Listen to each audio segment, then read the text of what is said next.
Arngut kishan rang ke belasuba Shah Rahbor lalap bakila yap hakawi ke jaga kebedon Khlaw Hajan Thawai Kuki hakam Jong district ke jelam Manipur haka step jong kat ar tarik leber arajar punrio ke belapen mi ya ki jing sokhya ki batamai haka tega than kita ki bela klat no ki de ki bela tip kerteng kum utengin baite sau post nam garta ukun jong ulit sampau baite nakasnong Thawai Kuki baru thang boy mang khongsai laipusan snam garta nakasnong Shangkai Katkum kita long kubor na katega jaka la kenno bagini ki Arngut ki Shah Rahbor haka khat wei terik leber arjar arpun rio hagi brio ki basuba bagi dei ki dekhot jong ka kenhun kieng Atiar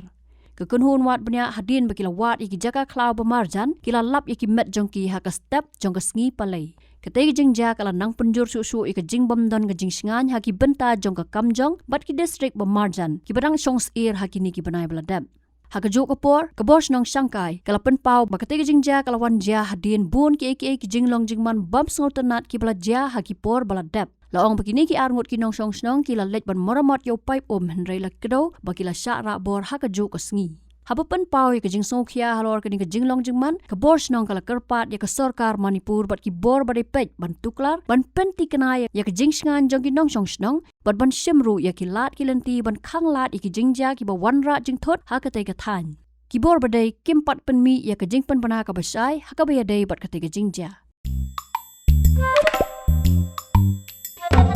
Habatin, pej bahagi ki Shah plus F. Ka plus F? Haka bam bangi bam dunaki eki batte ye kamet. Namar kata habathiru atau khaw kamlu ka umpnyang kadut pej ya ka Shah plus F haka jingsom.